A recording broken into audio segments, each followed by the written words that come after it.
a lot of cool stuff in store for you guys today. You're gonna love today's episode, especially me climbing through a window at like 7:25 in the morning. More funny anyway. Yeah, I guess. Hey, day theory. Day 5. Ooh, I'm a rebel just for kicks now. I've been feeling it since 1966 now. Might have had your fill, but I feel it still.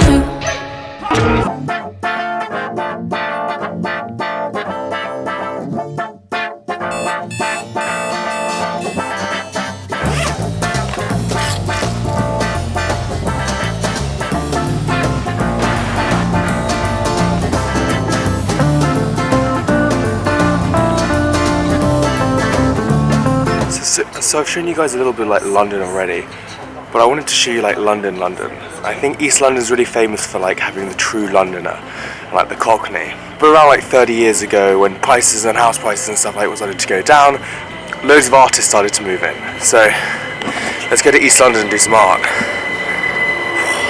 Perfect timing.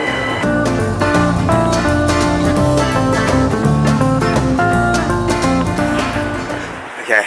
I'm in focus, yes. Just arrived in Dalston. I wanted to do some cutscenes and stuff like that, but I think I need to get out on the way back because I've got 8 minutes to get to where I need to be. Not going to spoil it yet.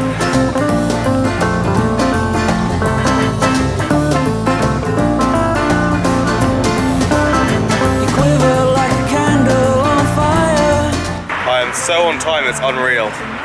Unreal. Okay, I'm in a coffee shop, little detour to get some black gold with Anne-Clair, who's the artist that we're doing some art with, abstract art. Okay, this is the big uncover on what we're doing today. So let's get back to that.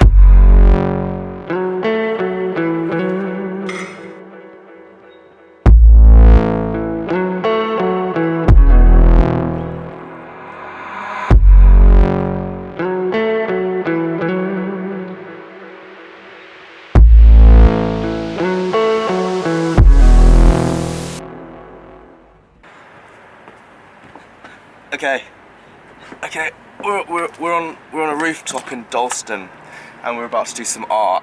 So what I want to do, this is Anne-Clair there. I'm going to do a little like profile on her. Actually, let's do that now. Let's do the profile on her now.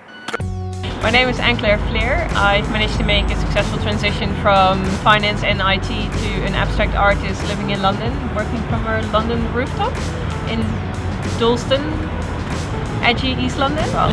And trying to help others to look at things a bit differently. What I'm trying to do here in this experience is to get people to look around them and listen to what they hear and try to put that onto paper. My own rule is that whenever I like something or I dislike it, I always cover up 80% and then let that dry and work on top of that. And then that way you build up layers, which is really important in abstract art. It creates history, and that shows you that there's depth and more meaning to the artwork you're making.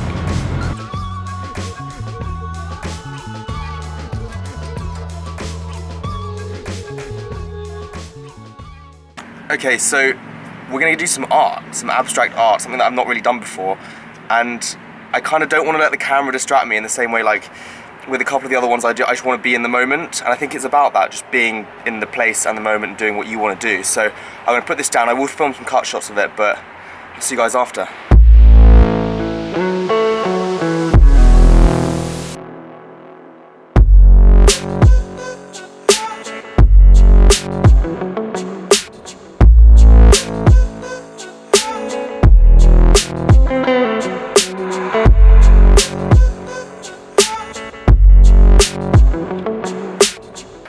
Okay, halfway through getting our art on, kind of doing a lot of warm-up exercises. Did a couple of the A1s, gonna show you guys later.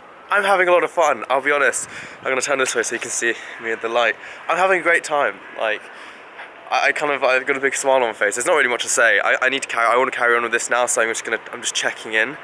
But yeah, it's a bit cold though. I don't know if you see that.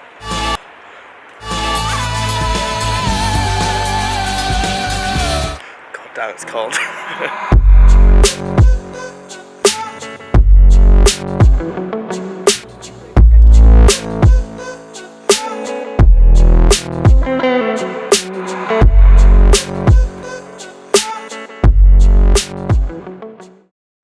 shit. I still think it would be a good tripod though. I would just say I'm a little bit nervous about this. This is how I broke my last camera, balancing on a bike. Maybe I'm just gonna sit on it instead.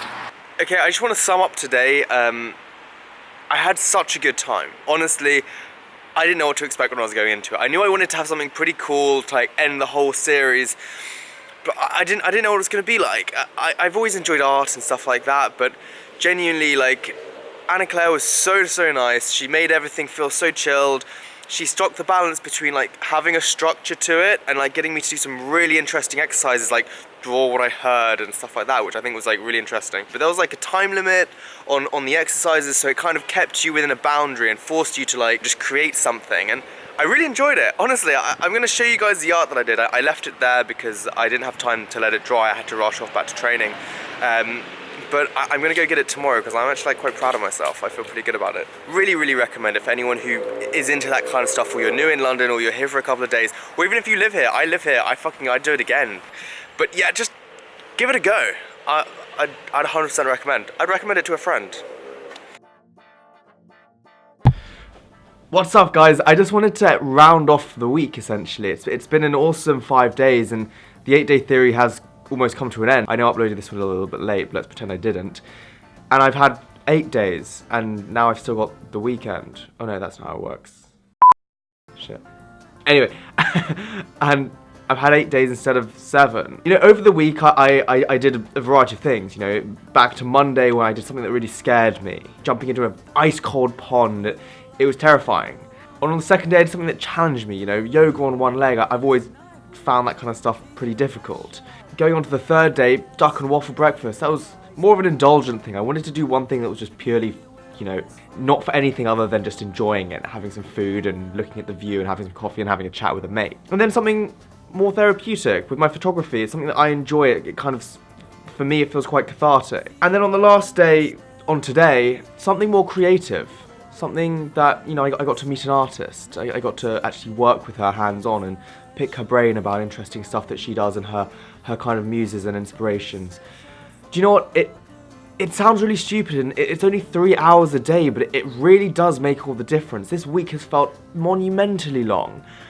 And it's something about waking up before the sun rises, that you then get to see the sunrise and see the sunset while you're awake. And honestly, I'm not being dramatic when I say this, but it kind of makes you realise how long the day is and how much time you are wasting while sleeping during sunlight. I'm not saying, like, you know, 5 AM is the magic number, you need to wake up at 5 AM to be a better person. No, I'm not saying that at all, but, you know, give it a go. Maybe, like, wake up 2 hours earlier, 1 hour earlier. I don't know what your schedule's like, but just give it a go. Do whatever you can, make the small changes, break the habits.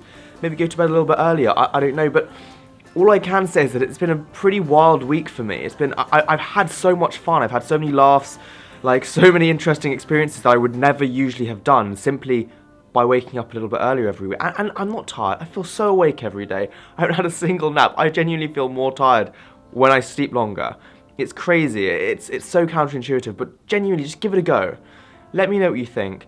I'd love to know what your favourite day was, and also what you guys would do during that time if you were to start waking up, and whether or not you fancy it. So let me know, guys. I've got a load of stuff to do now. I need to edit this video and get it out to you.